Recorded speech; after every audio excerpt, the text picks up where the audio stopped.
Salut à toi, aujourd'hui j'aimerais te parler du principe de ne plus être maladroit. En effet, c'est tellement facile d'être maladroit pour une simple négligence. Par exemple, pour ma part, j'avais déposé mon téléphone sur un tabouret. D'ailleurs, je vais te montrer le tabouret. Eh bien, c'était ce tabouret-ci.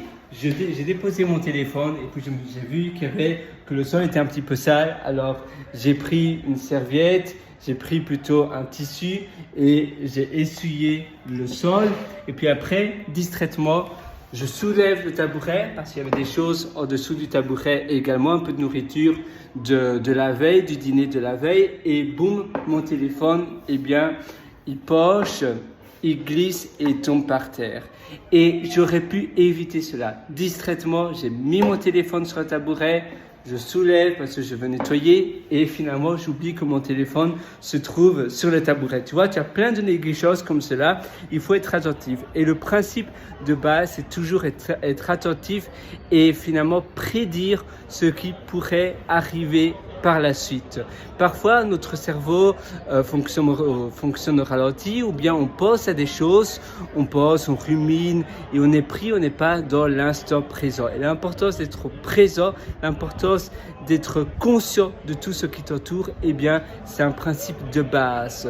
Si tu es conscient de toutes les choses qui t'entourent et que tu vois déjà un petit peu, voilà, je dépose mon téléphone sur le tabouret, mais si je le dépose parce que je dois nettoyer le sol, eh bien peut-être que je vais déplacer ce tabouret. Pourquoi ne pas le mettre plutôt sur la table ou bien sur le plan de travail? La table aussi, j'aurais peut-être pu la déplacer et donc à nouveau c'est un peu dangereux de déposer sur la table parce que c'est mobile. Mais je me dis, mais alors je vais déposer sur un endroit fixe. Par exemple, le plan de travail, eh bien, c'est fixe, il n'y a rien qui va tomber ou voilà, c'est un endroit plus ou moins sûr. Maintenant, il pourrait y avoir de l'eau sur le plan de travail. Donc, à nouveau, est-ce que le plan de travail, c'est un endroit sûr pour mon téléphone ou bien pour du papier? Parce que ça peut être humide, ça peut être, il pourrait facilement avoir des gouttes d'eau ou bien de la nourriture dessus. Donc, à nouveau, il faut prendre cela en compte. Si j'ai écrit une carte postale et que je la mets sur un plan de travail, je pense que c'est propre. Je ne vois peut-être pas très bien parce que, par exemple, je suis myope. Et bien après, il risque d'avoir des taches de graisse. Donc toujours être conscient de ce qui pourrait arriver. Par exemple, je dépose mon ordinateur portable sur un essuie, sur le plan de travail, plutôt je sais pas trop comment on appelle cela, mais tu vois, dans ta salle de bain, tu as un évier et puis après, tu as, eh bien, ceci. Donc, tu déposes simplement. Imaginons, tu as un essuie, voilà, ça m'est arrivé à Lanzarote, cette mauvaise expérience. J'avais un essuie comme ça, j'ai déposé mon ordinateur et finalement mon ordinateur a glissé et est tombé par terre.